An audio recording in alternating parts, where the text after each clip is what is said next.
Seigneur est ma force. Libéré, il Sois libéré. Oh oui, Libéré. Oui, j'ai la victoire. Libéré. Du péché de son pouvoir. gloire à Jésus qui m'a vraiment libéré. libéré. Libéré. Il m'a libéré, libéré, oui j'ai la victoire, libéré, du péché de son pouvoir, gloire à Jésus qui m'a vraiment libéré.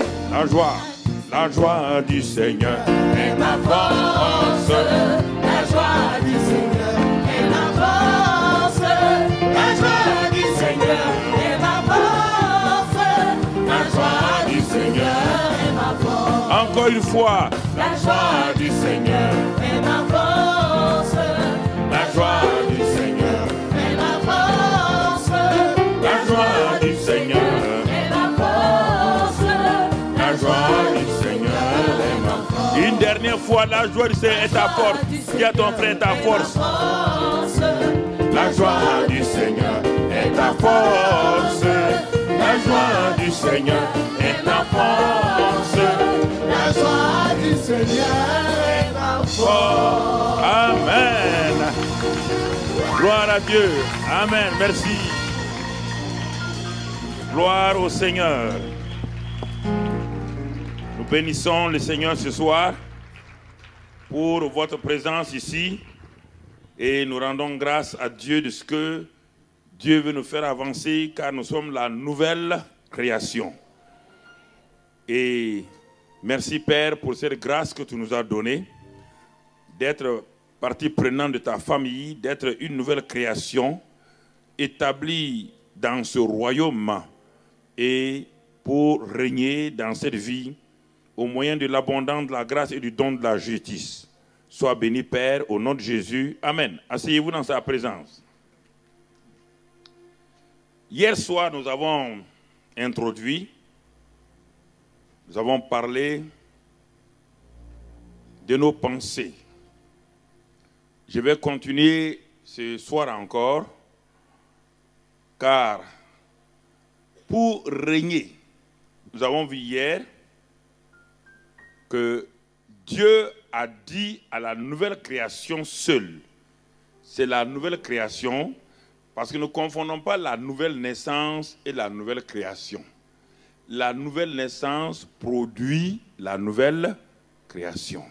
La nouvelle création est le produit de la nouvelle naissance. La nouvelle naissance, c'est l'acte quand un enfant naît naturellement dans un hôpital. Ça, c'est la nouvelle. Donc, l'enfant est né dans ce monde. Et cet enfant est une nouvelle créature. Parce que cet enfant n'avait jamais existé dans le monde naturel.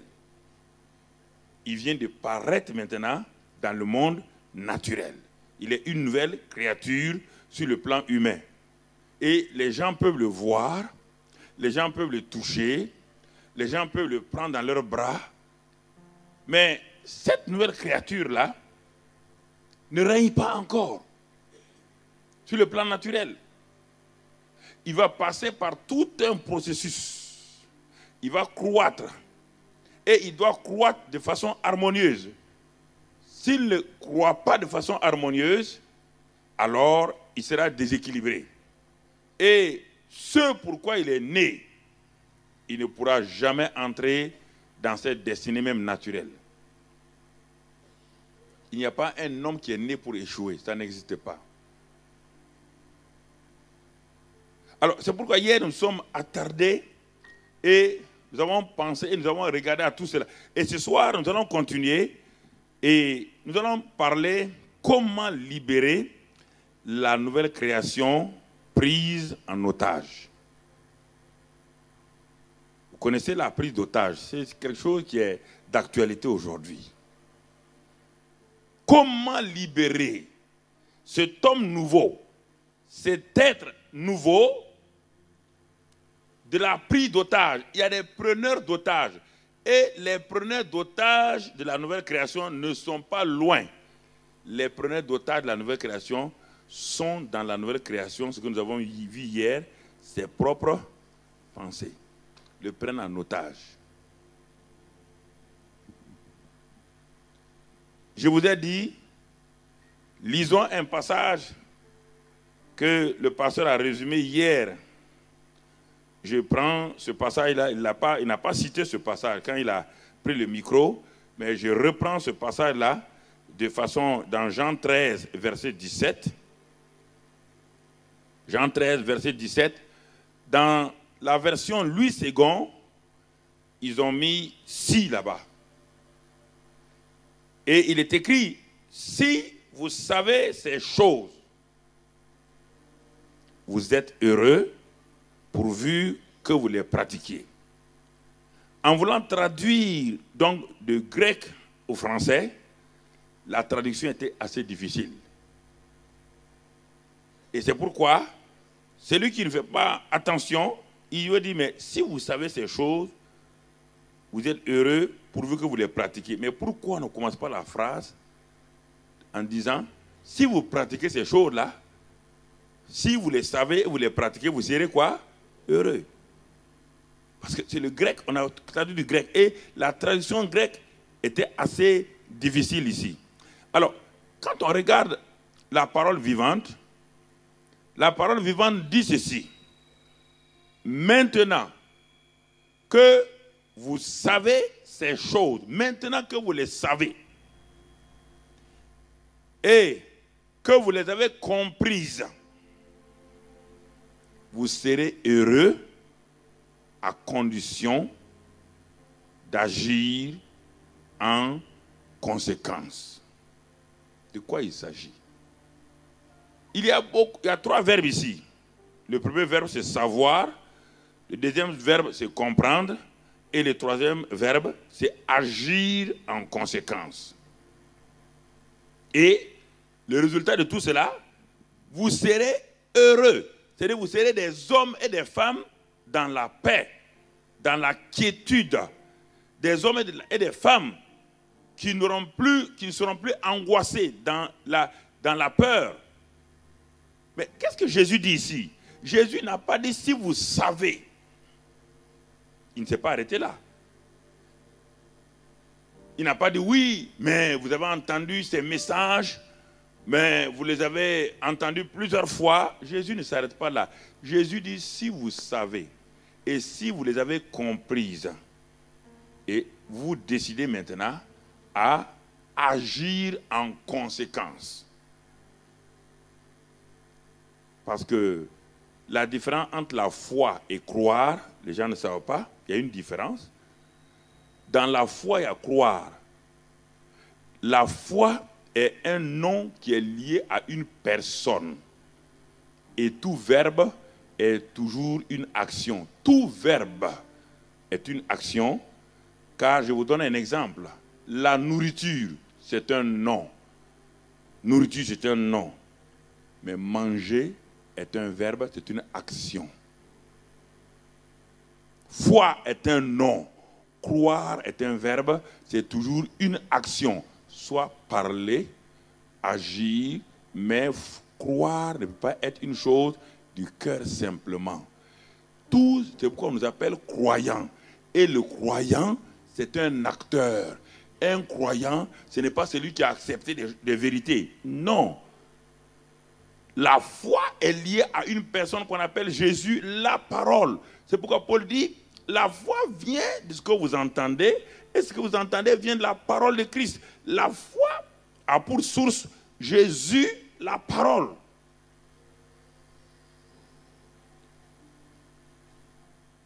Le nom voiture n'a pas de sens si celui qui a acheté la voiture là ne la conduit pas. Conduire, c'est l'action. Ce n'est pas la voiture qui est importante. La voiture est déjà à ma possession. Il faut que je la conduise maintenant. En la conduisant, je vais résoudre mes problèmes de transport.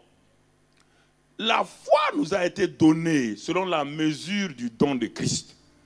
On n'a pas un problème de foi. Le croyant n'a pas un problème de foi. Il a un problème de croire, c'est-à-dire d'agir en conséquence de ce que lui a été déjà donner.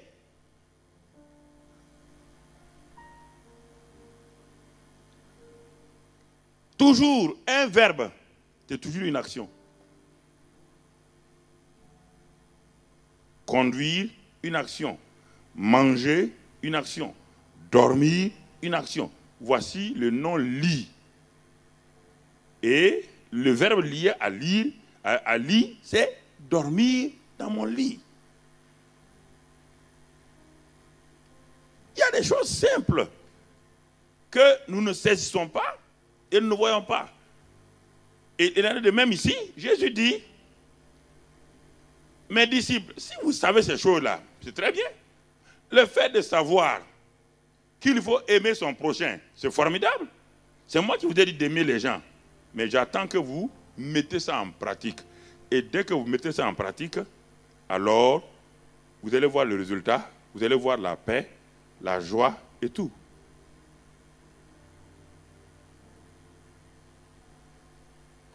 Alors, allons-y, je vais prendre des exemples pratiques ce soir-là pour nous amener. On va faire un sondage dans le royaume.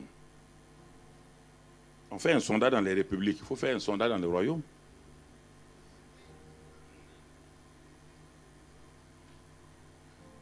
Première question qu'on pose quand on veut sonder l'opinion, on prend un échantillon.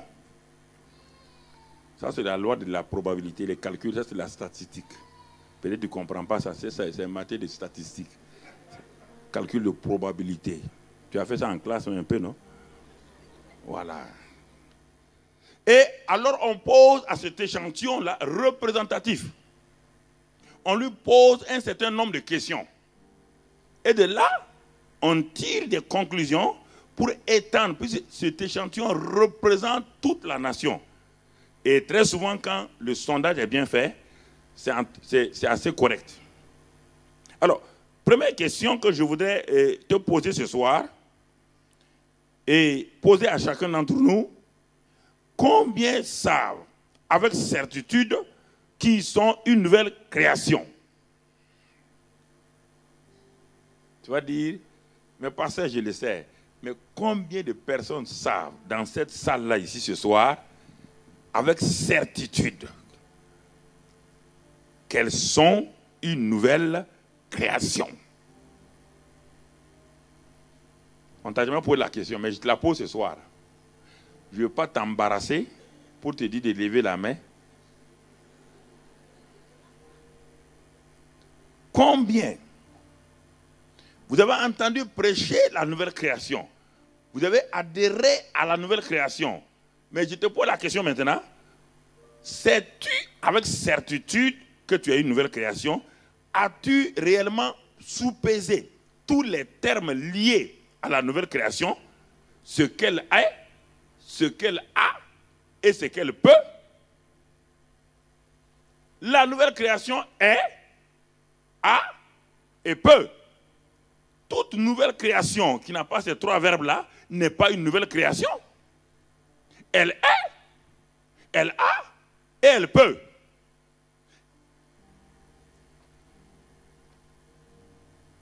Voici les trois verbes liés à la nouvelle création. Alors, sais-tu avec certitude que tu es une nouvelle création? Ça, c'est la première question.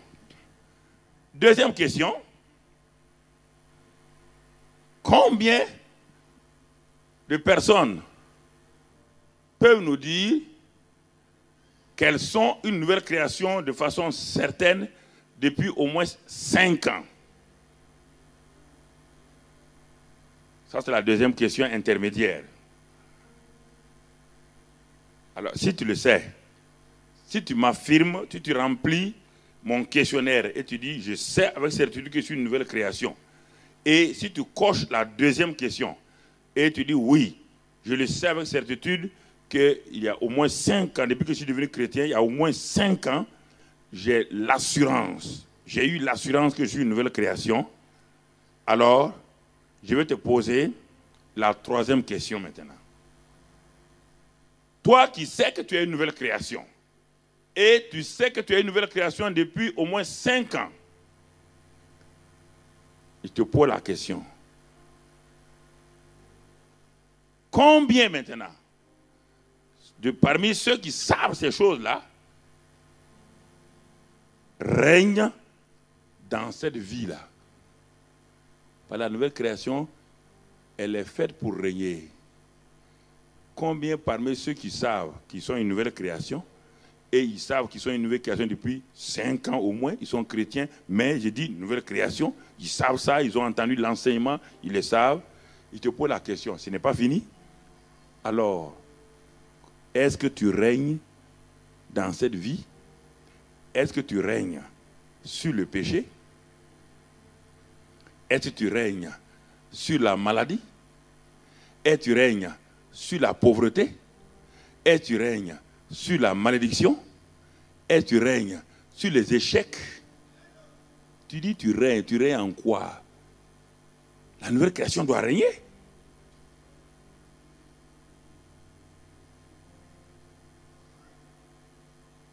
Tu règnes sur quoi? Quel est ton domaine de règne?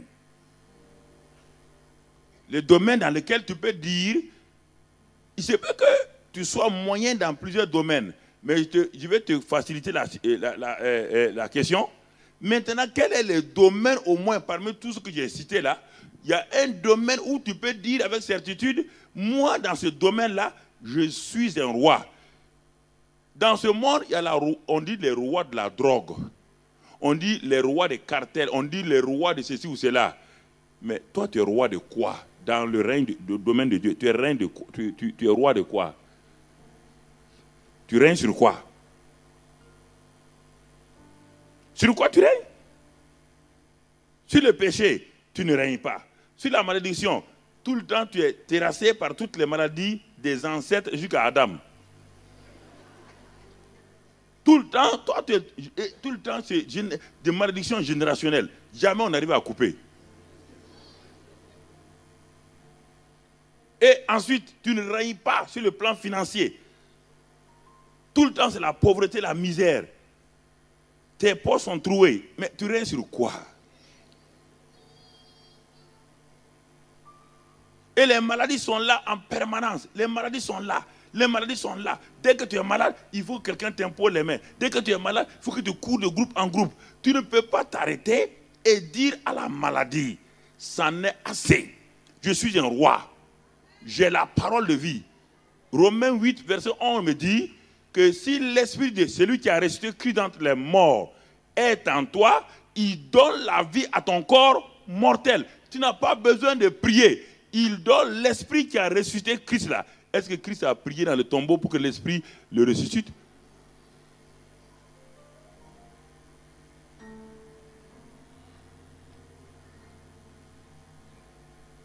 Alors, bien-aimés frères et sœurs, ces questions-là, assois-toi et pose-les. Tu réfléchis. Quand tu rencontres un ami, il dit, bon, voici une pensée que j'ai eue. Et il te donne sa pensée. Tu dis à ton ami, bon, ok, je vais réfléchir à tes pensées, à ta pensée, et demain on verra. Pourquoi tu réfléchis aux pensées des autres et tu ne réfléchis jamais à tes propres pensées? Je ne comprends pas. Non, tu réfléchis, tu dis aux gens, attendez, je vais réfléchir à ce que tu m'as proposé. Tu m'as donné une pensée, je vais réfléchir. Et tu t'en vas effectivement, tu réfléchis au tenant et aboutissant de cette pensée-là, et après tu prends une décision pour adhérer à la pensée de ton ami.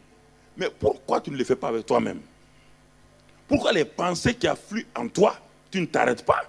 Tu dois réfléchir à tes pensées. Penser et réfléchir sont deux choses différentes. Les pensées viennent, mais il faut réfléchir à ce que tu penses. Tu dois réfléchir à ce que tu penses.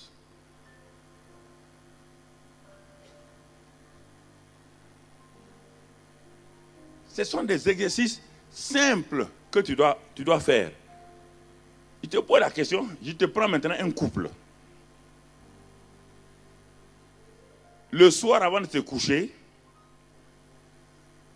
il y a eu une altercation, un échange verbal entre le mari et la femme. Et la femme se couche et le mari se couche aussi. Et le lendemain matin, la femme se réveille la première.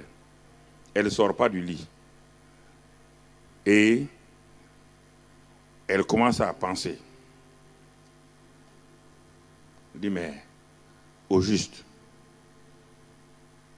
pour qui il me prend cet homme-là? Elle est en train de faire quoi? Une conversation quoi? Intérieure.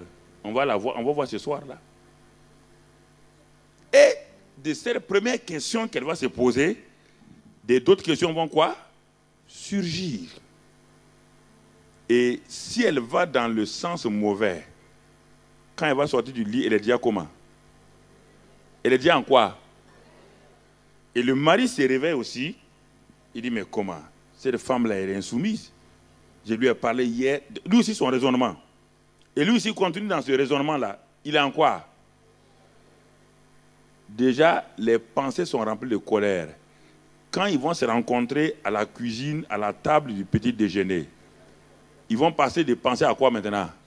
Chacun attend quoi? Un acte de l'autre pour faire quoi? Pour ouvrir sa mitraillette.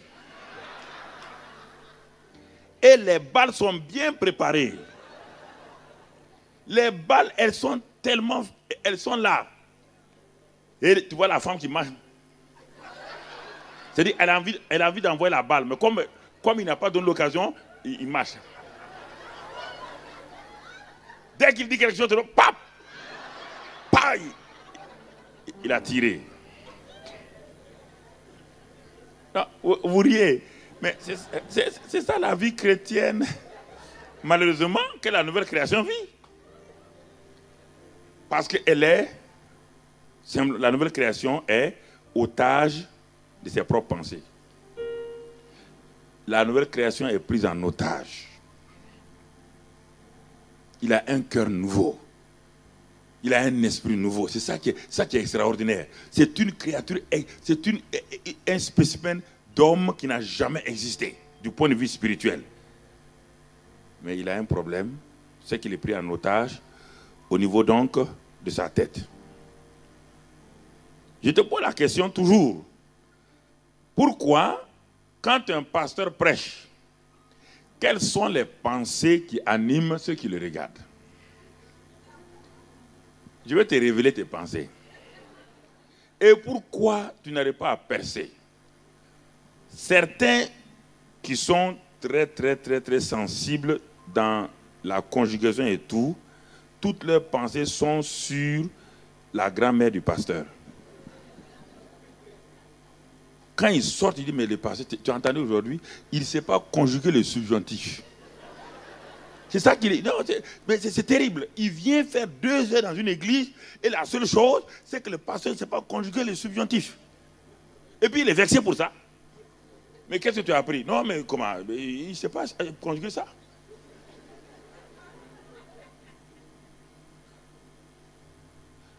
L'autre, c'est l'habillement du pasteur. Mais non, mais il s'habille comme ça, là. Il se prend pour qui? D'autres, c'est le ventre du pasteur. Son ventre est gros, hein? Mais écoutez, je vous dis, mais certains de mes chrétiens m'ont dit ça. Il dit, mais pasteur, ton ventre a diminué maintenant. Il dit, ah bon? Donc, madame, vous venez à l'église, la seule chose, c'est le ventre du pasteur. Et vous osez venir me le dire. Donc, dès que je rentre, je la regarde. Elle tourne la tête, je dis, ah ah. Change de pensée. Mais plein de gens rentrent dans l'église et écoute, c'est la parabole du semeur qui est devant vous. La parabole du semeur est comme ça. Pourquoi les semences ne fonctionnent pas? Pourquoi il n'y a pas de fruits? Pourquoi sur les 4 champs, il y a un seul qui a produit? C'est ça, c'est la même chose. Toute vérité étant parallèle, la vérité naturelle, la vérité spirituelle vont de pas. Il n'y a pas d'automatisme, il n'y a pas de magie dans la vie chrétienne. La seule chose instantanée et miraculeuse, c'est la nouvelle naissance. Tout le reste est un processus.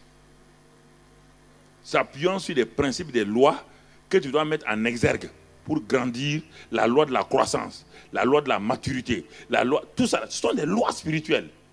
Il est dit, Jésus même a subi, il est passé par tout ça. Lisez Luc 2, 42, Luc 2, 52. Vous allez trouver ça. Il a subi, il est passé par ce processus-là. De même qu'il n'y a pas un enfant qui peut naître aujourd'hui, demain, il a la barbe. De même, il est impossible que quelqu'un naisse de nouveau s'il n'y a pas des choses qu'il doit vaincre au fur et à mesure. Il ne peut pas arriver à la maturité. Et l'obstacle majeur du chrétien, ce n'est ni le diable. Le diable est un ennemi vaincu. Ce n'est même pas ton pasteur ou tes parents. Non, frère, ce sont tes propres pensées. Ton système, ton mode de pensée, c'est ça qui te paralyse. C'est pourquoi je te parle des choses simples. Jésus dit, si tu sais ces choses-là, et si tu ne les mets pas en pratique, tu ne seras jamais heureux. Donc quand tu viens à l'église, ne passe pas ton temps à avoir des pensées et à... Ne sors pas pour dire, je ne suis pas d'accord avec ce que le pasteur a dit. Examine ce qu'il a dit. Est-ce que ça t'est profitable? Tu n'es pas venu pour faire une concurrence. Comment tu as fait à l'école? Est-ce que tu as tout le temps contesté les professeurs? Pour devenir un ingénieur, si tu contestais les professeurs, tu serais ingénieur aujourd'hui? Non. Tu ne comprenais pas tout. Mais ce que le professeur enseignait, tu prenais, tu l'étudiais et tu as vu que tu passais tes examens. Mais l'église, c'est la même chose. Mais toi, tu veux contester, tu veux être supérieur au pasteur. Parce que tu as lu des livres à gauche, à droite. Tu es allé à d'autres conférences auxquelles le pasteur n'a pas participé. C'est ça le problème des gens. Ils ne sont pas fidèles dans leurs pensées. Ils empruntent des pensées à gauche, à droite. Et ces pensées qui ne sont pas arrivées à contrôler, à dominer. Toute pensée qui n'est pas contrôlée, dominée, n'influence pas ta vie.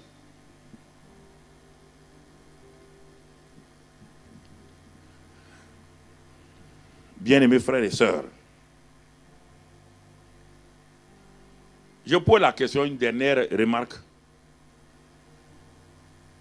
Avez-vous déjà invité un voleur pour venir dîner chez vous? Un voleur bien connu, l'avez-vous invité pour dire, bon voleur, viens dîner chez moi aujourd'hui? Et quand il a fini de dîner, vous laissez le voleur faire tout ce qu'il veut, prendre votre moto, ou bien votre radio, votre télé, s'en aller avec ça? L'avez-vous déjà fait? Qui l'a déjà fait? Personne. Alors, pourquoi laissez-vous vos pensées, pourquoi vous invitez vos pensées et vous asseyez à vos pensées à la même table, vous mangez à la même table et vous laissez ces pensées vous voler votre joie, votre paix, votre quiétude et vous vous laissez donc maltraiter par vos propres pensées? Pourquoi vous les invitez à la table?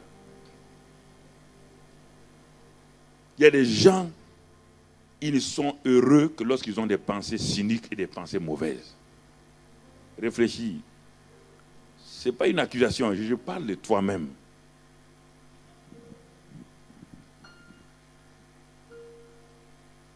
Regarde les journaux. Le journaliste qui a couvert un événement. Il va couvrir un événement dans un pays et on dit que, en tout cas, les votes se sont bien passés, mais lui, il va ajouter une phrase. Est-ce qu'on a pu contrôler que tout est passé sans fraude? C'est ça le problème. Quand on dit que la presse est objective, aucune presse n'est objective. Par derrière toute presse, il y a un être humain imparfait qui décrit un événement avec son concept, avec sa vision, avec sa manière de penser. Donc aucune information n'est objective. Ça n'existe dans aucun pays du monde. Communicateur, soyez humble. Ça n'existe pas. Quand on dit à un journaliste qui n'est pas protestant, prenons de façon générale, d'aller faire une enquête sur les protestants, et il a déjà sa religion, il peut être objectif? Il a les éléments? Il comprend qu'est-ce que la nouvelle création? Est-ce qu'il comprend ça? Il va vous prendre et à la fin, il va trouver que vous êtes une secte.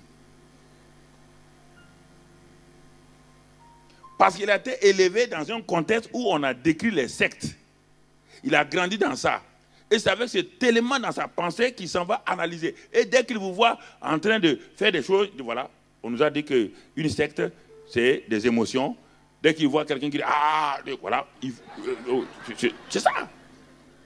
Parce que déjà en lui, il a des pensées arrêtées sur les sectes. Mais prenez un homme qui est né sans religion, rien, qui n'a pas de religion, rien, et vous l'amenez dans un endroit où les gens sautent, ils crient, ils rient. Quand il vient, il est content. Est-ce qu'il va dire que c'est une secte? Il n'a pas une idée arrêtée. Tes pensées, c'est ça qui te crée des problèmes. Alors j'ai dit que mes pensées me prennent en otage. La nouvelle création, c'est que il est enfant de Dieu. C'est que il est la justice de Dieu. Il connaît ses vérités de façon théorique. Mais il n'est pas entré dans l'expérience de ça. Pour passer de la théorie à l'expérience, tout doit passer par un laboratoire qu'on appelle donc la pensée. C'est la pensée qui te permet, mon frère. La bouche est le directeur commercial de la société. La bouche vend les produits. Mais la pensée, c'est elle qui les raffine, qui les met, et le cœur est simplement donc l'usine elle-même. C'est pourquoi Jésus dit que les pensées de votre cœur, et on dit ensuite après les pensées de votre âme. Et votre bouche ne fait que dire, ne peut que vendre le produit que votre pensée a déjà scellé. Vous ne pouvez pas être directeur commercial d'un produit qui n'existe pas. Si votre entreprise vend des bonbons, vous serez directeur commercial de vendre des bonbons. Vous ne pouvez pas vendre des chocolats alors que votre entreprise ne produit pas ça. La bouche ne fait que répéter, ne fait que exposer ce que l'usine et le traitement, l'emballage ont produit, et il ne fait que présenter ces produits-là. Et c'est ce que tu fais régulièrement. Et si les produits sont bons, alors tu avances. Si les produits ne sont pas bons, tu te crées un problème. Alors, lorsqu'on dit qu'on a pris quelqu'un en otage, cela veut dire que cet homme-là a été kidnappé, saisi par quelqu'un d'autre, et qu'il a gardé dans un endroit sûr. Et l'homme nouveau que nous sommes, la nouvelle création, vous savez, ce n'est pas un message classique. Je veux sortir de l'ordinaire pour vous donner ça. Ce n'est pas un message, bon, on prêche, ce n'est pas une prédication. Je veux vous amener à réfléchir à ce que je vous dis. Pas très souvent, puisqu'on dit que l'homme a 50 000 pensées par jour. Alors, réfléchis, quelles sont les pensées que tu retiens sur les 50 000. Tu vas voir que même pas 2 ou 3. Mais pourtant, les autres pensées continuent à t'influencer. Alors, un homme qui est pris en otage, il y a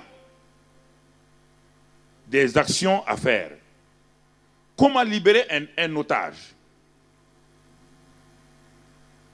Première chose, il y a une caution ou quelque chose que les preneurs d'otages demandent. Ou bien vous payez ça et on vous donne votre otage tranquillement. Ça, c'est la première manière. Deuxième manière, c'est des négociations à travers des pays amis ou des amis que vous envoyez, puisque vous n'avez pas la somme à payer. Vous cherchez maintenant à savoir, les preneurs d'otages ont des amis. Et vous passez par leurs amis, vous les envoyez pour qu'ils négocient, pour que votre citoyen qui a été pris en otage soit libéré. Et troisième chose, c'est de préparer un plan d'attaque pour aller libérer votre otage. Mais en ce moment-là, il y a des risques très très élevés parce que vous n'êtes pas sûr qu'en prenant d'assaut les preneurs d'otages, que vous allez faire sortir indemne l'homme qui a été pris en otage. C'est pourquoi, frères et sœurs, les pensées qui t'ont pris en otage, si tu ne prends pas garde, comment les toucher, comment les attaquer, alors tu ne seras pas indemne du combat que tu mènes. Et c'est pourquoi beaucoup de gens ont préféré baisser les bras, se laisser maltraiter par les otages. Et vous voyez, il y a des journalistes qui ont été pris, 3 journalistes qui ont été pris en otage en Afghanistan il y a quelques années. Et à la sortie, même seulement d'1 an d'otage, tous les 3 qui ont été pris d'otage là ont changé de religion et ils sont devenus les défenseurs des preneurs d'otages. C'est sorti à la presse partout. Je ne veux pas dire le nom, ni le pays, ni les journalistes. Et il y a une même qui s'est mariée avec le preneur d'otages. Il a trouvé que sa religion est correcte, que c'est la religion de ceux qui sont là qui n'est pas correcte. Qu'est-ce qui s'est passé? Le preneur d'otages lui a fait un lavage de cerveau totalement. Elle est partie pour couvrir un événement. Et on l'a pris en otage. Et parce qu'elle n'a pas de fondement sûr. Elle avait des pensées négatives sur sa religion. On lui a présenté de nouvelles pensées sur l'autre religion. Elle a balancé les pensées sur sa religion. Elle a adhéré à cette religion. Elle est devenue une défenseur extraordinaire de la nouvelle religion. Ce que je dis là, peut-être vous allez penser que ce n'est pas une prédication classique. Je ne suis pas en train de te prêcher. Tu as été déjà prêché longtemps. On t'a prêché beaucoup de choses. Je suis en train de parler de ta vie, de ce que tu vis régulièrement, de ce que tu vis régulièrement dans ta maison, dans ton service, à l'école. C'est de ça que je te parle ce soir, mon frère.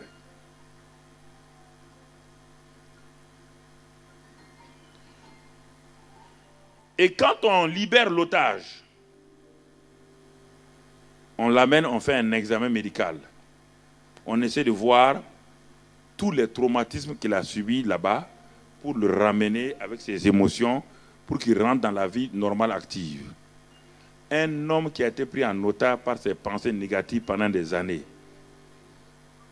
pour le libérer, si vous ne travaillez pas sa vie, il y aura tellement de blessures en lui que même pour adhérer aux nouvelles pensées du royaume là, tout est difficile. C'est-à-dire qu'il va entendre les vérités du royaume, mais c'est comme de l'illusion. C'est comme des choses qui ne sont pas réelles. Le prédicateur va venir enseigner des choses fortes. Il va accepter. Mais quand il sort, il n'a pas changé d'un seul iota. Il continue à vivre comme il était. Et pareil.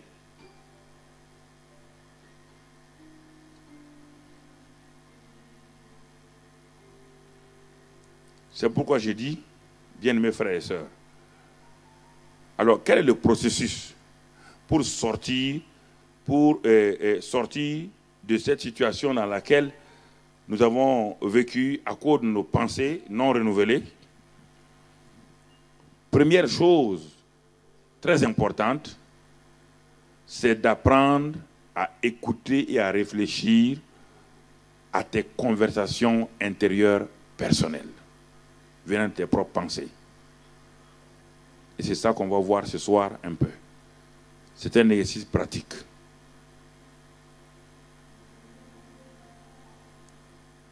Apprendre à écouter et à réfléchir aux conversations que tu es en train de faire dans ton lit quand tu t'es réveillé, ou dans ta voiture, ou dans ton salon. Les pensées sont en train de passer et repasser. Tu es en train de converser avec toi-même. C'est toi qui converses avec toi-même. Comme je l'ai dit ce matin et tout à l'heure, la femme s'est réveillée, elle a commencé à converser avec elle-même. Le mari s'est réveillé, il a commencé à converser avec lui-même. Chacun d'entre nous converse avec lui-même plus qu'avec tout le monde. les pensées que tu as, c'est une conversation silencieuse mais puissante. Car ce sont ces pensées-là qui te forment, qui t'amènent à avoir un langage. Les pensées affectent le langage, affectent les actions, et ces choses répétées deviennent des habitudes. C'est pourquoi, quand on parle trop de démons, en fait, il n'y a pas de démons. Dans ce domaine-là, la plupart des chrétiens n'ont pas de problèmes de démons, ont des problèmes de manque de discipline dans leurs pensées.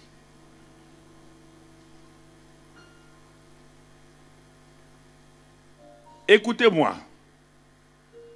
Voici 2 villages. Des expériences ont été faites. Les 2 villages, pendant des années, ont eu des maladies comme la bilharziose, des maladies, des dysenteries, des diarrhées aiguës. 2 villages africains, je prends un exemple là-bas. Et ces 2 villages-là sont arrivés à la conclusion que ce sont les sorciers, ce sont les esprits mauvais qui sont en train de tuer les gens du village. Et dès qu'un bébé meurt, on consulte le sorcier et le sorcier désigne que c'est la voisine, telle chose, qui a tué votre bébé.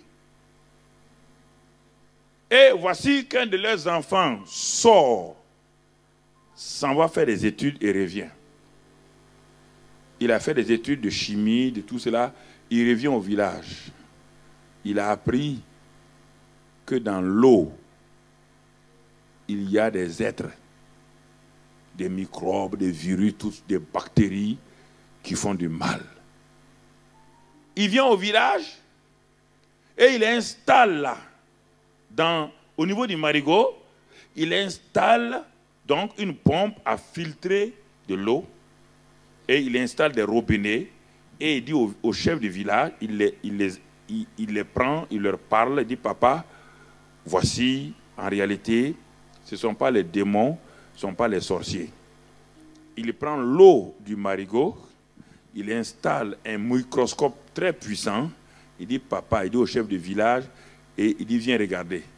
Et quand le chef du village met son œil dans le microscope là, il voit dans cette eau-là des êtres qui bougent. Mais quand il enlève ses yeux, il ne voit pas. Il y a un déclic dans sa pensée. Écoutez-moi, frère. Je suis en train de te parler. Hein? Il y a un déclic dans sa pensée. Il regarde encore, il voit les êtres là qui bougent. Il voit ça bouge. Et le fils du village dit, papa, tu vois quelque chose? Il dit, mon fils, je vois. Il dit, c'est ça la source de nos problèmes, de nos maladies. Alors, le chef, qui est un leader d'opinion, réunit tous les villages et dit, notre enfant là nous a sauvés. Tout ce qu'il va dire, nous allons faire. Et l'enfant est content, il va sauver son village de ses maladies, de ses bilharzioses et de ses maladies, des dysenteries aiguës. Il installe donc des robinets vraiment rustiques, où on filtre l'eau avec simplement des cailloux du sable. Et voici que ce village-là change totalement.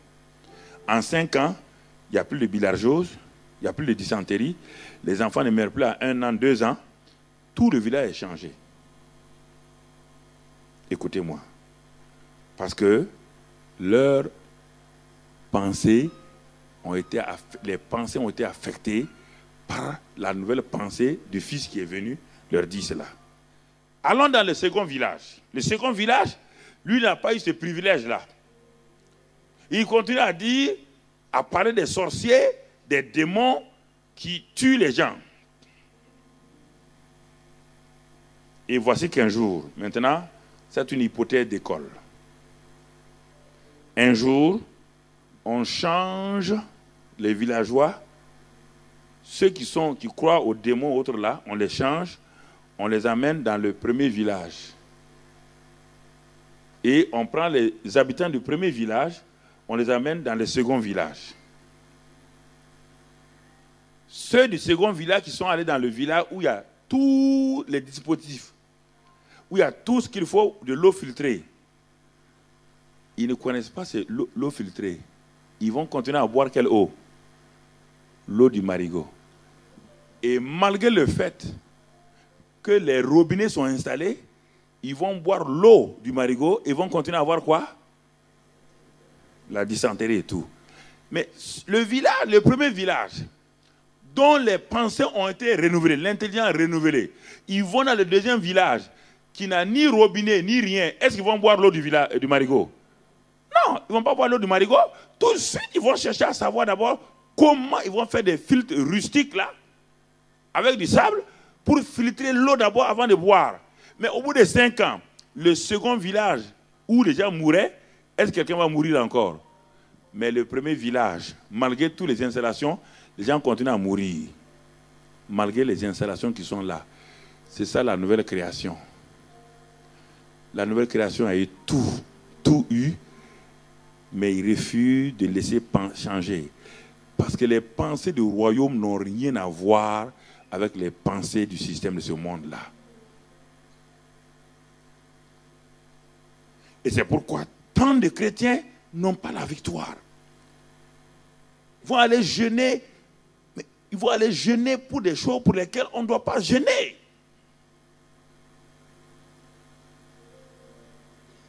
Tu vas jeûner pour régner sur le péché. Pourquoi? Demain, après-demain, on va voir. On te dit que là où est la grâce, si tu as compris la grâce qui est venue par Jésus, la grâce va te faire dominer le péché. Pas le jeûne et la prière.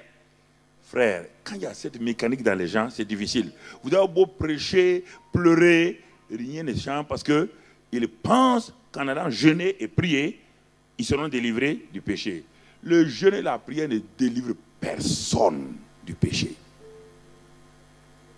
Si cela est ainsi, Christ est mort en vain. Oui, je préfère que je ne te plaise pas, te dire ça, que de te mentir.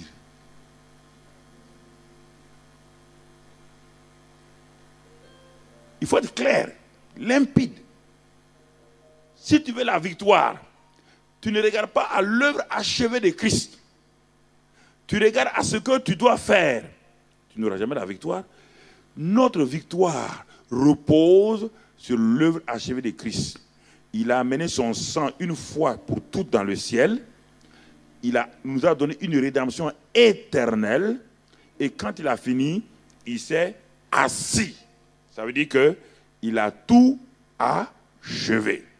Et toi et moi, nous devons entrer notre vie chrétienne comme la naissance d'Adam a commencé lorsque Dieu avait tout fini. Il a créé Adam. Quand Dieu avait tout fini, il n'a pas demandé à Adam de l'aider à mettre des fleurs quelque part. Il n'a pas dit à Adam, aide-moi à placer telle brique. Dieu avait tout achevé et le jour du repos de Dieu est devenu le premier jour donc d'Adam sur la terre. L'œuvre achevée de Christ, il a tout fini. Et c'est de cette œuvre achevée-là qu'il a envoyé le Saint-Esprit et que les premières personnes qui sont nées de nouveau le jour de la Pentecôte sont achevées, ils sont sortis, donc sont devenus nouveaux quand Jésus était déjà assis au ciel tranquillement. Jésus n'a plus rien fait. Ils sont entrés dans le repos du Seigneur. Dieu a dit à Adam seulement, cultive le jardin et garde-le. Ça veut dire quoi? Dans termes spirituels. Dieu te dit à toi et à moi, j'ai tout mis. Je t'ai béni de toute bénédiction. Je t'ai élevé avec moi. Tu es participant de ma nature divine. Rien, celui qui est en toi est plus puissant. C'est pourquoi je ne comprends pas. Écoutez frère, comment tu peux savoir que celui qui est en toi, Dieu lui-même, est en toi. Et la parole de Dieu déclare clairement qu'il est plus puissant que celui qui est au dehors. L'amour qui est en toi est plus puissant que la haine. La sainteté qui est en toi est plus puissante que l'impureté. Tout ce qui est en toi est plus puissant que ce qui est au dehors. Et comment tu peux échouer? Si tu échoues, c'est parce que ici, tu n'as pas saisi. on ne te demande pas de prier. Nous avons tout pleinement. Colossiens 2, verset 9. Tout, il dit Christ en nous, l'espérance de la gloire. Pourquoi beaucoup de gens ne vivent pas dans la gloire de Dieu? Parce que la notion de Christ en eux n'est pas une réalité. Christ en nous n'est pas une réalité. Alors ils s'efforcent de vouloir faire des choses. Non, mon frère. Non, ma soeur.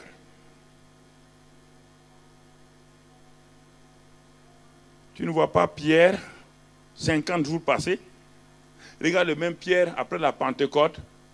C'est le même homme. C'est la même vie encore. Regarde Paul avant d'avoir rencontré Christ. Regarde Paul après avoir rencontré Christ. Prends s'il te plaît la Bible là. Prends la Bible, je t'en supplie. Regarde tous les gens avant la rencontre de Christ. Regarde-les après la rencontre de Christ. Regarde-les, même avant qu'ils soient nés de nouveau. Jésus dit à la femme prise en flagrant délit d'adultère, va, je ne te condamne plus et ne pêche plus. La parole, Dieu a envoyé sa parole. La parole qui a tout créé. La parole qui a vu les ténèbres sur la terre. La parole qui a vu que les ténèbres avaient pris en otage la terre. Quand Dieu a parlé, il s'est assis, il n'a pas bougé. Dieu a envoyé sa parole. La parole est descendue. Et avec le Saint-Esprit, les ténèbres se sont écartées. Un nouveau jour est venu et la lumière a brillé. Et le même Dieu est en toi. Sa parole est en toi. Quelle forme de ténèbres toi tu as plus que la terre au commencement? Que la parole n'a pas pu. Il dit, il a tout fait par la parole. Satan n'a pas de force tant que Dieu ne parle pas. Satan ne peut rien faire à qui que ce soit tant que Dieu n'a pas parlé. Dès que Dieu parle, Satan prend ce que Dieu a parlé, il manipule, il tord. C'est ça sa force. Tant que Dieu n'a pas dit ceci, Satan il va attaquer quoi?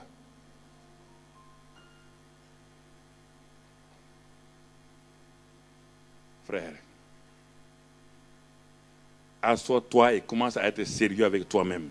Ma vie chrétienne là, je vais être sérieux maintenant. Je vais être sérieux. Parce que maintenant, ça en est assez. Ça en est assez de tituber, de tomber, de me relever. Ou Dieu ment ou c'est moi qui mens. Et la Bible dit clairement, il n'est pas un homme pour mentir, ni le fils d'un homme. Tu le sais, mais pourquoi tu le rends menteur tous les jours?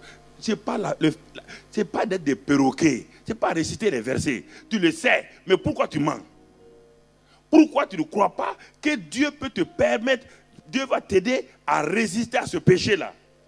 Comment le jeune Joseph, sans être né de nouveau, il n'était pas une nouvelle création, on le verra. Comment le jeune Joseph, un esclave dans la maison de Potiphar, mais qui avait la mentalité changée, a-t-il pu, au moment où ses frères l'ont abandonné, il était esclave, a-t-il pu dire à la femme de Potiphar, alors qu'il pouvait aller avec la femme de Potiphar sans problème, pourquoi a-t-il dit, je ne ferai pas de mal ni à toi et à ton mari? Et il a donné le dos librement.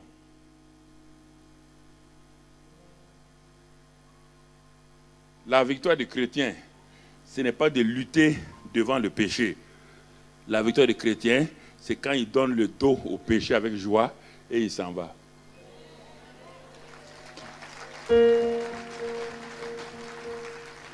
On ne grince pas les dents avec le péché d'adultère ni de fornication. On ne s'arrête pas pour dire, j'ai envie de pécher, mais si le pasteur me voit, qu'est-ce qu'il va dire? Et si Dieu t'a déjà vu, on n'a pas besoin. La réalité de Dieu en toi te donne dos au péché et tu t'en vas. C'est ça la victoire. Pas besoin d'aller gêner pour ne pas mentir. Celui qui a la vérité en toi, comment tu vas mentir? Tu peux être surpris par un mensonge, mais tout de suite, ton cœur te gronde. Ce n'est pas Dieu qui gronde les gens. Dans la nouvelle création, Dieu ne condamne pas la nouvelle création, c'est son cœur. Il dit Dieu est plus grand que ton cœur. Si ton cœur te condamne, parle à ton cœur toi-même et Dieu qui est plus grand. Ouais, là, il faut connaître la nouvelle création dans sa réalité. Mais le preneur d'otage va te faire dire que tu as péché. Dieu doit te frapper avant. Dieu ne frappe pas quelqu'un. Jésus est lui-même ce que Dieu est. Tu ne l'as jamais vu frapper quelqu'un. Tu ne l'as jamais vu maudire quelqu'un. Et quand ses disciples voulaient envoyer le feu sur les Samaritains, il leur a dit, ne savez-vous pas de quel esprit vous voulez copier Moïse? Moïse n'est pas un exemple à copier. Vous voulez copier même Abraham. Ce n'est pas un modèle. C'est Christ qui est le modèle. Alignez votre vie sur Christ. Christ est venu habiter en vous. Il ne vous a pas laissé oisif. Il est venu habiter en vous. Et il te dit maintenant, je vais t'aider pour avoir la victoire. Ton problème, c'est que tes pensées, ton intelligence n'est pas encore renouvelée. Il dit, mon fils, assois-toi comme Josué s'est assis et a médité la parole de Dieu. Le succès de Josué ne venait pas parce ça venait simplement du fait qu'il a renouvelé ses pensées en prenant les pensées de Dieu. C'est ce qui a fait que Josué a compris comment Dieu opère. Il a compris comment Dieu opère. Je te pose la question. Cette femme qui s'est réveillée le matin et elle a commencé à penser que son mari la méprise. Son mari lui fait tout cela. Et son mari ne la respecte pas. Elle s'en va jeûner et prier. Ça va changer? Ça va changer? Le jeûne et la prière ne vont pas changer son mari. C'est ça le problème. Le jeûne et la prière ne changent pas des gens. Ça change toi-même. Si elle revient avec les mêmes pensées négatives là, son jeûne et sa prière ont été vaines.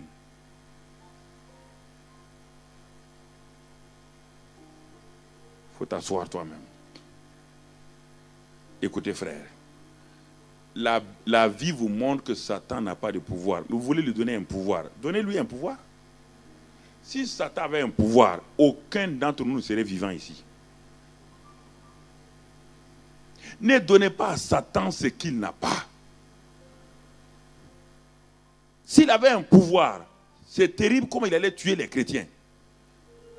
Même les plus médiocres, il allait les tuer. Même les plus médiocres là. L'exemple patent vous est donné dans Exode 12.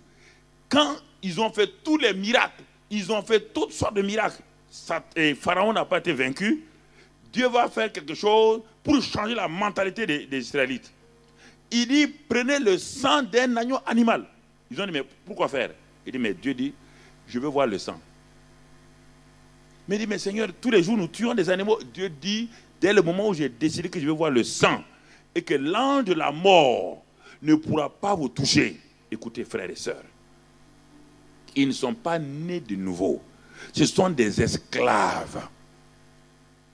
Leur mentalité est soumise à la mentalité pharaonique égyptienne. Mais Dieu leur dit une seule chose, qu'il veut voir le sang. C'était un nouveau départ pour eux. C'est pourquoi Dieu dit, ce mois-là sera un mois, un nouveau mois. Ce sera un nouveau départ. Dans la vie de tout être humain, il doit y avoir un mois. Le calendrier va changer. Exode 12. Dieu a changé le calendrier de ce peuple-là. Il va les redéployer. Il va les redimensionner. Il va les amener à commencer à repartir sur de nouvelles bases. Et cette base-là, c'était simplement la parole de Dieu, le sang. Et quand ils ont accepté d'appliquer ce sang sur les linteaux de leurs portes, ils n'avaient pas de maisons en dur, ils n'avaient que des tentes. Et de l'autre côté, Pharaon avait des grandes maisons. L'Égypte était en avance sur le monde entier à l'époque. En matière d'habitat, ils avaient tout. Donc leur maison était solide. Mais la nuit, écoutez-moi, aucun Israël n'avait Dieu en lui. Dieu était en haut, il n'était pas en eux. Mais Dieu dit, quand l'ange de la mort et moi-même, nous verrons le sang là, je vais passer par-dessus.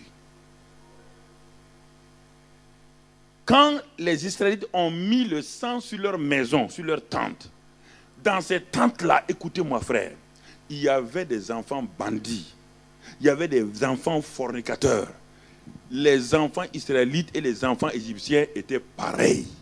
Parce qu'il y a longtemps, ils n'obéissaient plus à Dieu. Les Égyptiens avaient des gens meilleurs aux Israélites. Mais quelle était la différence? Ce n'était pas leur caractère ni leur vie. C'était simplement qu'il fallait accepter de soumettre leurs pensées à la parole de Dieu. Dieu voulait voir le sang. Dieu ne voulait pas voir les actes des gens. Dieu n'a pas dit à Moïse, vous allez faire 3 jours de jeûne. Il dit, je veux voir que, car sans effusion de sang, il n'y a pas de salut. Sans effusion de sang, il n'y aura jamais. Tes jeûnes et tout n'ont aucune valeur s'il n'y a pas effusion de sang, si Christ n'a pas versé son sang. L'ange de la mort est pas dans le camp égyptien. Il y avait les gardes-corps de Pharaon. Pharaon était au courant que l'ange va venir, puisque Moïse lui a dit. Il a mis autour de son fils premier-né tous les gardes-corps. Mais avant qu'on sache, l'enfant de Pharaon est mort étranglé. Tous les enfants des ministres, tout jusqu'aux animaux, on entendait en Égypte les cris. L'ange de la mort, repu du sang des Égyptiens, se tourne vers le camp d'Israël. Des gens qui vivent dans des tentes. Il n'y a même pas de grande porte. Il arrive là. Il arrive à la première tente. Et dans cette tente-là, tous ceux qui étaient là-bas n'étaient pas des gens honnêtes. Mais l'ange de mort a voulu passer, il n'a pas pu. Parce qu'il y avait une seule chose, le sang. Alors, comment voulez-vous? C'est pourquoi Dieu dit qu'il y a des gens qui sont assis, des témoins. C'est pourquoi il termine Hébreux 11 avec les témoins. Il dit il y a des témoins qui sont assis, qui nous regardent. C'est les Moïse, c'est les Josué, les David. Ils sont assis sur les gradins du stade du royaume. Et ils nous regardent courir. Il dit qu'ils nous regardent courir. Mais ils nous regardent courir, ils remettent la tête. Nous, on n'avait que le sang des boucs et des taureaux. Nous n'étions pas nés de nouveau. Nous étions l'ancienne créature. Nous étions des morts spirituels. Moïse était un mort spirituel. David un mort spirituel.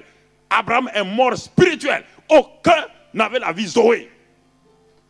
Toi, tu as la vie Zoé.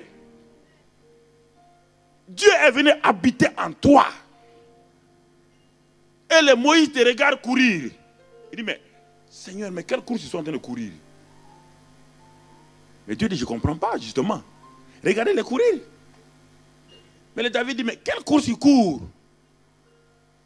Mais c'est eux qu'on attendait. Pendant des millénaires, nous avons cherché à savoir Christ, à le connaître. Et nous voyons Christ en eux. Il dit, mais Dieu, regarde, Christ n'a jamais été en moi. Mais en eux, il y a Christ. Chacun d'entre eux, il y a Christ. Mais regarde comment ils courent. Nous, on n'avait pas ce privilège. Mais regardez comment nous avons couru avec nos propres efforts. Et nous étions des morts. Et ils sont des vivants. Comment des morts peuvent aller au-delà des vivants? Réfléchis, mon frère. Tu as déjà réfléchi à ça? Comment des morts? C'est pourquoi il dit, ils se lèveront et ils vont nous accuser.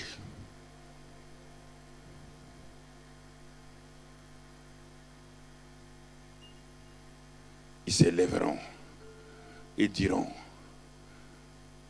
vous, la nouvelle alliance, la nouvelle création, nous on avait des tables au dehors. Vous, vos cœurs sont devenus les tables. Hébreux 8 et Hébreux 10. Où Dieu a inscrit ses lois et ses commandements sur vos cœurs. Nous, on ne voyait jamais Dieu. Il était caché dans un endroit. Et il fallait une fois par an qu'on vienne le supplier autour de ces tentes-là pour que nos péchés soient couverts. Vous, vos péchés sont ôtés. Nous, nos péchés étaient couverts pour 1 an. Et malgré ça, on a eu la victoire dans notre système. On a eu la victoire. Vous, vous avez tout et vous n'avez pas de victoire. Frère, réfléchissez un peu. Comment vous avez appris le christianisme? C'est seulement une culture. que vous n'allez pas arrêter de vous prendre vous-même au sérieux?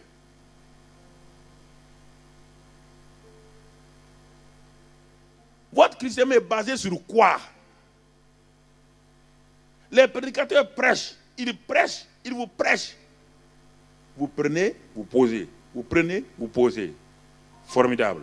Et vous voulez avoir la victoire. Vous allez avoir la victoire comment? Voici deux enfants qui vont en classe. Ils ont le même professeur. Il leur donne les mêmes leçons. L'un arrive, il ferme son cahier, ses livres, il pose. L'autre étudie et il s'impacte lui-même. Les pensées qu'il avait, il impacte ses pensées avec les enseignements du professeur. Le jour du test va arriver. Le jour de l'épreuve arrive. Chacun a un jour d'épreuve. Mais vous pensez que celui qui n'a pas appris les leçons en allant jeûner et prier, il va savoir comment résoudre son problème? Le jeûne et la prière vont vous lui montrer comment deux triangles sont semblables. Il pourra faire la factorisation de cette équation-là. Il pourra faire la factorisation. Je vous pose la question. Vous êtes intelligent, non? Est-ce qu'il pourra le faire? Mais celui qui a appris régulièrement ses leçons, c'est difficile pour lui? Le jour qu'il rentre à l'examen, il rentre avec assurance, oui ou non? Mais l'autre rentre en tremblant. Il a beau aller prendre tous les gris-gris, il a beau aller prendre toutes les ceintures, il a aller boire toutes les eaux bizarres, il va échouer. Il va échouer. Quand on va dire le triangle ABC et le triangle DEE, en quoi ils sont semblables, il ne connaît même pas le théorème. Non, mais je vous pose la question, il n'a jamais ouvert son cahier. Il vient, ça c'est une église, c'est une école comme ça, il vient à l'école, il écoute, il s'en va.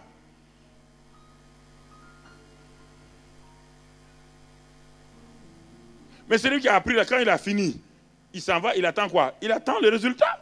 Le jour qu'on va donner les résultats, il s'en va allègrement. Il s'en va s'arrêter là, devant le professeur. Il va entendre son nom parce qu'il a l'assurance. C'est ce qu'on appelle la foi. Il a eu la foi, il a démontré, il a cru, il a agi. Maintenant, il reçoit le fruit. La vie chrétienne, c'est simple comme ça. Mais celui qui a fermé son cahier, qui a fermé son livre, il n'a pas envie d'aller, il va le demander à quelqu'un, va écouter, viens me dire ce qu'il y a. Pourquoi? Parce qu'il a peur. Il n'a aucune assurance en lui.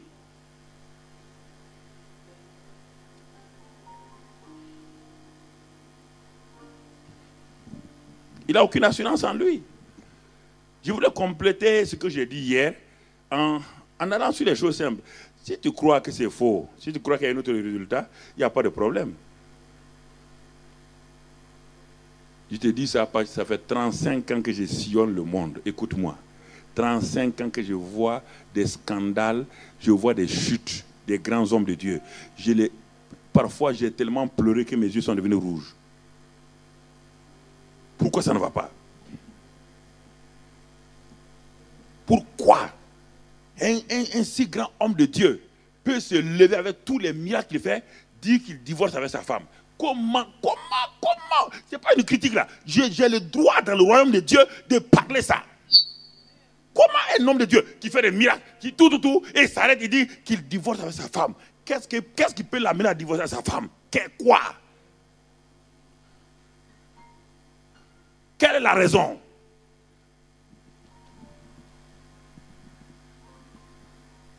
Dites-moi, quelle est la raison? S'il vous plaît, vous avez eu des enfants, vous avez au moins 30 ans de mariage. Qu'est-ce qui peut t'amener à dire à cette femme-là que tu divorces avec elle? Si ce n'est pas l'égoïsme et les pensées mauvaises?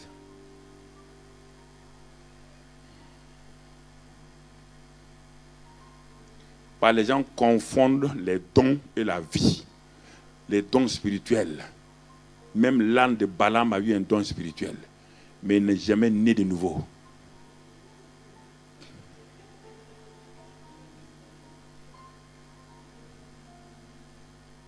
Les dons spirituels ne sont pas... Je sais de quoi je parle. J'ai manifesté les 9 dons spirituels. Et ils sont en moi. Je peux les manifester.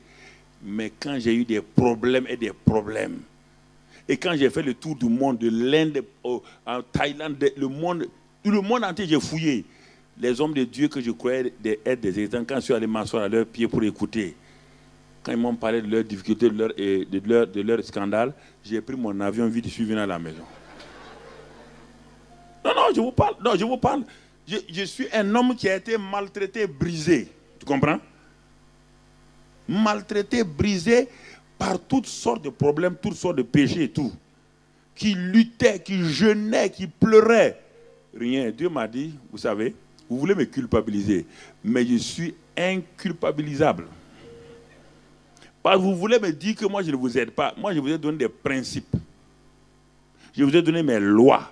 Si vous ne les appliquez pas, vous ne l'aurez pas. Vous avez des lois économiques, non? Il dit oui. Vos économies fonctionnent par quoi? Par les lois économiques. La loi de la demande et de l'offre. Vos banques fonctionnent par quoi? Des lois. Tout fonctionne par des lois et des principes.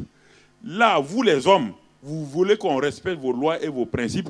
Et moi, je vous donne des principes, des lois pour régner, vous ne voulez pas. Vous voulez que je fasse quoi?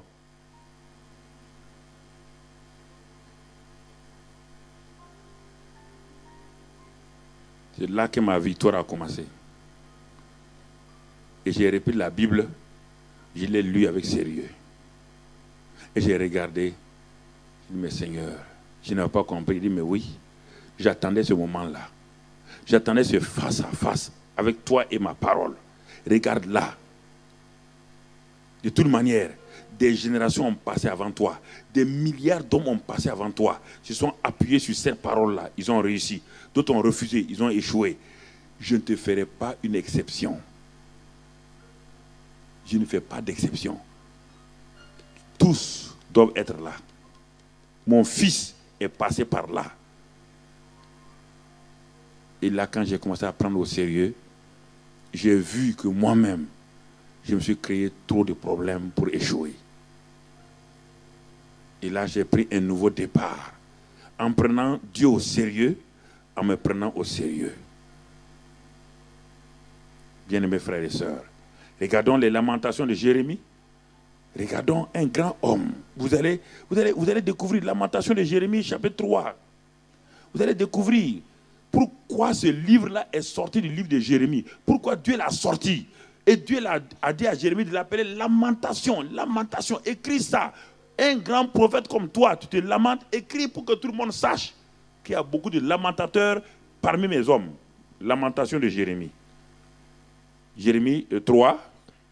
Et regardez en quoi il se lamentait. Verset 19.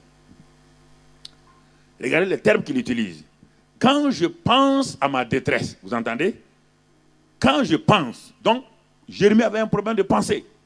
Quand je pense à ma détresse et à ma misère, à l'absinthe et au poison, quand mon âme, parce que les pensées font partie de l'âme, quand mon âme s'en souvient, elle est abattue au-dedans de moi. Jérémie a tout fait, Dieu ne lui a pas répondu. Jérémie a crié, pleuré. Et il a tout fait, Dieu ne répond pas, frère. Dieu attend que vous fassiez vous-même. Vous devez écouter, Dieu est juste. Et il est juste avec nous, il est juste avec lui-même. Le prophète là, qui a le plus souffert, le voilà en train, entre les mains des gens, il souffre maintenant à cause de ses propres pensées.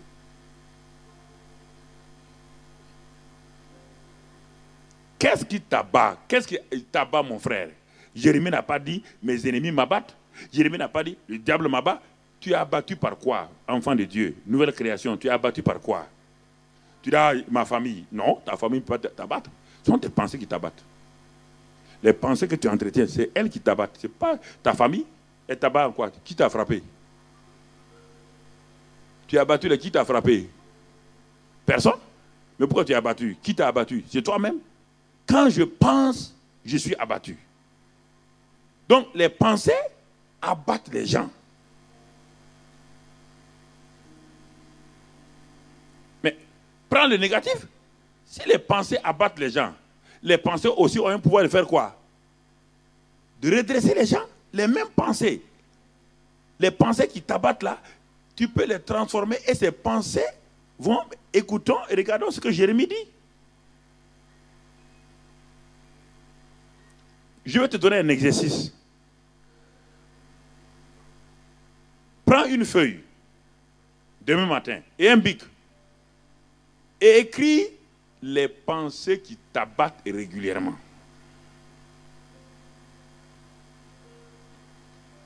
Non, ce sont des choses que j'ai faites que je te dis. Écris les pensées là, qui t'abattent régulièrement. Je croyais que c'était de l'amusement. Une fois, j'ai fait ça une nuit. Ce n'est pas 3 pages, hein. Ce n'est pas 4 pages que j'ai remplies. C'est des pages. Et je me suis tombé, j'ai commencé à pleurer. Je suis mon abatteur moi-même. Ce n'est pas Dieu ni le diable. Et ensuite, l'autre côté de la page, les pensées qui t'abattent là, écoute maintenant, et mets les pensées positives, écris les bienfaits de Dieu.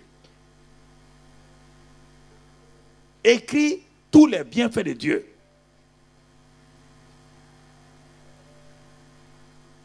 Et quand tu vas regarder les deux côtés, les pensées négatives et les pensées positives, chaque fois que tu penses aux pensées négatives, qu'est-ce que tu reçois? Tristesse, angoisse, inquiétude, peur. Mais quand tu penses aux pensées bonnes, la joie, la paix. Et alors, je vais t'amener au 3e pas tout à l'heure. Quand tu es arrivé à faire ces choix-là, toi-même à distinguer ça, tu vas voir que ce sera facile pour toi de te garder et de commencer à régner. On n'a pas vu le règne encore. On est en train de déblayer le chemin. Lorsque tu verras ces choses-là, ça sera facile pour toi, lorsque tu vas commencer à converser, de voir quelles sont les pensées qui te créent des problèmes, et tu verras les pensées qui te créent, qui t'amènent à monter. Ça, c'est un exemple, un exercice que je te dis que j'ai fait, quand moi aussi, il y a 20 ans en arrière, quand j'avais des difficultés. Je n'avais pas l'enseignement, mais j'avais la pratique. Lamentation de Jérémie a été un verset que j'ai mis à mon miroir, dans ma voiture, à ma table, quand je me réveille, table de chevet. J'ai mis ces passages-là. Je ne savais même pas ce qu'il fallait faire. Ma femme me disait, mais pourquoi mais qu'est-ce que tu as? Je dis, je ne comprends pas ce que j'ai. Je suis abattu, je ne comprends rien, rien ne me plaisait, je n'arrivais pas à prier, et je parlais que c'est le diable. Mais Dieu m'a dit, le diable ne peut rien te faire. Ce sont tes pensées. Jusqu'au jour où j'ai lu Lamentation 3, j'ai dit, c'est pas possible. Et j'ai placé ça sur mon miroir. Quand je me peignais, je lis. J'ai mis sur ma voiture, dans ma voiture, partout où j'allais. Et je disais ça. Et je disais quoi maintenant? J'ai commencé à mettre les bonnes pensées. Le verset 22, on saute le verset 21, 22. Et 21 d'abord, voici ce que je veux repasser à mon cœur. C'est une décision. Voici ce que je veux repasser à mon cœur, ce qui me donnera de l'espérance. Ouais, jusqu'à présent, il dit il ne parle pas de Dieu, il ne parle pas de prière. Il dit, les pensées que j'avais m'abattaient. Et il a décidé de mettre fin à ses pensées. Il dit, voici désormais le nouveau départ, le nouveau redéploiement. Je vais repasser ce qui va me donner de l'espérance. Mais pourquoi vous ne passez pas des pensées qui vous donnent l'espérance? Pourquoi vous voulez tout le temps être dans les pensées négatives? Pourquoi? Pourquoi vous aimez ça? Pourquoi vous voulez vous morfondre? Oui, ma belle-mère est comme ça. Mais laisse ta belle-mère. Si ton beau-père est bon, pense à ton beau-père. Laisse ta belle-mère tranquille. Et je ne comprends pas pourquoi vous voulez vous appuyer tout le temps sur le mauvais, le mauvais, le mauvais. Pourquoi? Ça vous fait du mal à vous? Est-ce que votre belle-mère sait que vous souffrez? Qui souffre? C'est vous. C'est un choix. Il a choisi. Il a choisi. Jérémie a choisi. Et il a commencé à voir quoi? À mettre devant lui les bontés de l'Éternel. Ne sont pas épuisées. Ses compassions ne sont pas à leur terme. Elles se renouvellent chaque matin. Ça veut dire que désormais, Jérémie a commencé à penser positivement chaque matin avant de quitter sa maison. Commencer à penser positivement avant de quitter sa maison. Si tu vas au travail avec des pensées déjà arrêtées sur ton patron, sois sûr que la journée sera négative. Tu ne peux pas faire autrement. Parce que tu t'attends à ce que ton patron te fasse quelque chose. Je t'ai dit hier que les pensées négatives des hommes ont attiré sur eux le déluge. Les pensées négatives de Job ont attiré sur lui la mort de sa famille. Voici un 3e homme devant toi.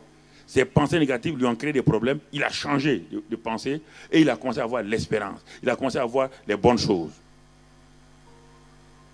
Et c'est pourquoi Philippiens 4, 8 dit, Dieu te dit, dans Philippiens 4, on a vu ça, il dit, mon fils, si tu veux changer, si tu veux avancer, que tout ce qui est vrai, c'est tout ce qui est vérité, tout ce qui est honorable, tout ce qui est vertueux, tout ce qui est digne de louange, tout ce qui est pur, soit l'objet de tes pensées. Et il dit, et le Dieu de paix sera avec toi.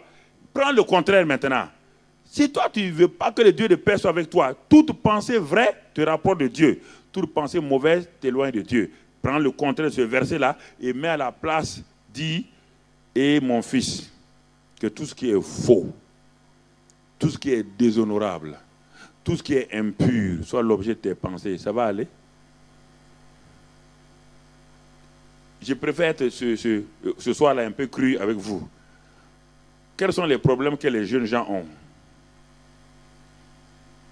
Les jeunes chrétiens, j'ai eu les mêmes problèmes.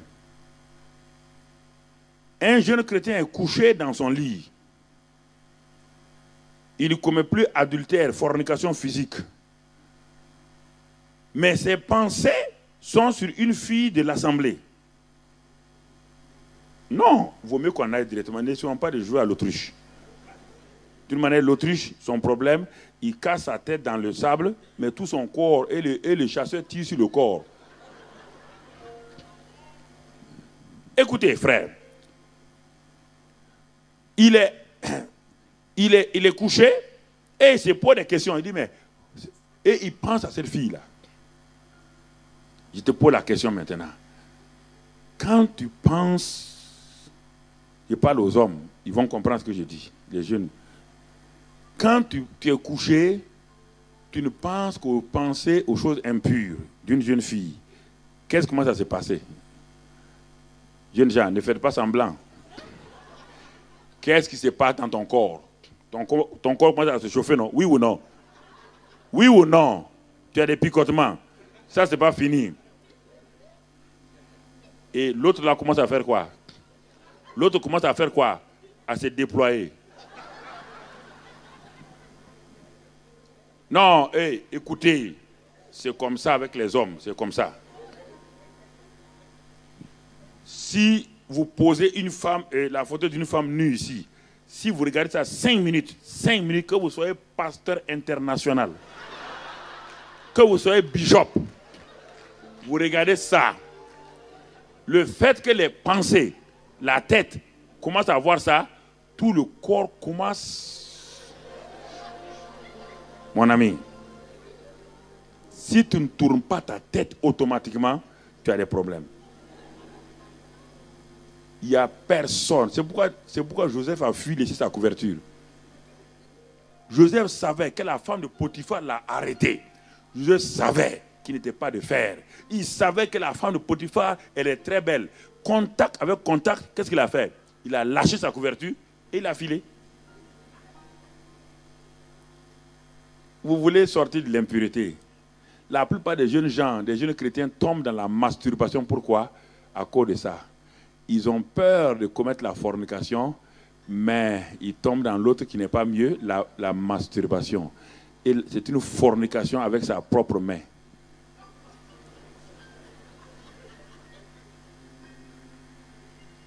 La fornication est un acte impur avec une jeune fille ou une femme. Mais la masturbation est une fornication avec ta propre main. Ta propre main devient la femme là. Ça, c'est pire encore. C'est à cause de quoi? De tes pensées. Si tu ne penses pas mauvais, tu ne peux pas te masturber. Tu ne peux pas te lever comme ça un matin, tu vas te masturber. Jamais. À moins que tu sois fou. Tu dois être fou.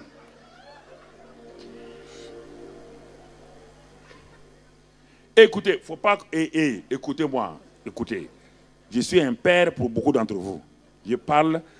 J'ai été chrétien à l'université, jeune, comme beaucoup d'entre vous. Ce sont des problèmes qui nous arrivaient.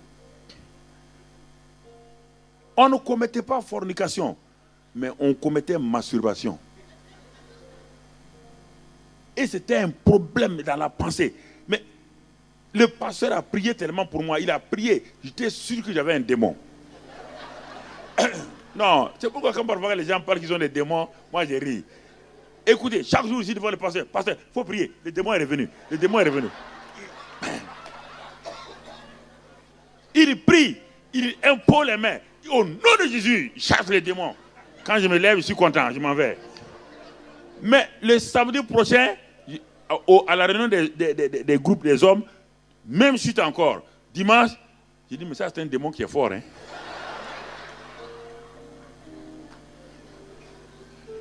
Mais Dieu, écoutez, un jour je priais, je pleurais, et j'étais sérieux, hein? Je pleurais dans ma chambre d'étudiant. Je pleurais, mais Seigneur, pourquoi tu ne me délivres pas? Et la voix de Dieu m'a dit que lui, il ne sépare jamais deux amis. C'est la première fois que j'ai entendu ça. Il ne sépare pas deux amis. Il dit, tu aimes la masturbation, oui ou non? Il dit, Seigneur, j'aime ça un peu quand même. Il dit, alors. Il me dit, alors, si tu aimes ça, moi je ne sépare pas. Moi je sépare, quand mes enfants ont des ennemis, je les sépare de leurs ennemis, pas de leurs amis. Tu aimes ça, non? Il dit, oui, il dit, bon, allez. Mais quand j'ai commencé à changer mes pensées, la tentation qui venait passait automatiquement. J'ai dit, mais pourtant j'ai jeûné, j'ai prié. Plus je jeûnais, je priais, plus je pensais à la fille là. Et même quand j'étais dans le jeûne, l'affaire là s'élevait. Donc ça c'était un démon fort. Hein? Il n'a même pas peur du jeûne de prière. Seigneur, bon, on termine là parce que vous êtes là il y a longtemps. Mais un démon qui n'a pas peur de jeûne et prière, alors que la Bible dit que ce démon-là sort par le jeûne et la prière. Et pour moi, ça ne sort pas. Ah, non. Un démon qui doit sortir par le jeûne, c'est ça que Jésus a dit, non? Matthieu 17, il dit que cette sorte de démon sort par le jeûne et la prière. Moi, je jeûne et prie et j'ai problème. Donc, j'ai compris que le jeûne et la prière, là, si ce n'est pas fait dans un esprit de pureté, dans un esprit de choses, ça ne marche pas. Ce n'est pas les poudres perlimpinpin qu'on donne aux gens et puis c'est fini. Alors, pour demain, quand tu vas te lever, assois-toi et regarde. Commence à avoir des pensées positives. Commence à regarder les pensées bibliques. Commence à regarder quels sont réellement les hommes, les gens avec qui tu as de bonnes relations. Pense à eux. Et tu vas voir que tu es dans la joie. Commence à penser à des frères et des sœurs qui t'aiment beaucoup, qui t'apprécient. Ne pense pas aux gens qui te haïssent. Sinon, tu vas être découragé. Détourne ta tête des gens qui te haïssent. Détourne ta tête des choses qui ne marchent pas.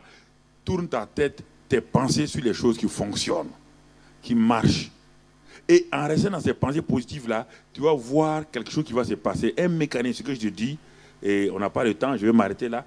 Et quelque chose va se passer en toi au fur et à mesure. Et tu vas commencer à réglementer. Ce n'est pas une loi, mais tes pensées vont commencer à s'aligner sur les bonnes choses. Les bonnes choses. Les bonnes choses. Et tu vas voir que quand les pensées négatives vont commencer à venir, tu pourras les chasser facilement.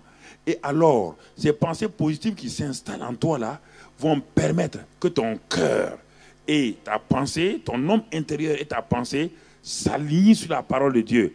Et en ce moment, tu donnes au Saint-Esprit la liberté d'agir. Et je crois que Dieu voulant demain, on va voir cela, si c'est possible, pour que tu alignes toutes tes pensées sur la parole de Dieu et tu vas voir alors quelque chose de pratique se passer. Et tu vas voir que même dans tes études, les choses vont changer. Et tu vas voir que ce que tu n'aimais pas, tu vas commencer à aimer. Mais ne te braque pas sur les choses mauvaises. Ne te braque pas sur les choses impures. Ne te braque pas sur les gens que tu n'aimes pas ou qui ne t'aiment pas. Ne te braque pas sur eux. Braque-toi sur Dieu qui est bon, qui est fidèle. Et alors tu réussiras. Que Dieu te bénisse. Amen.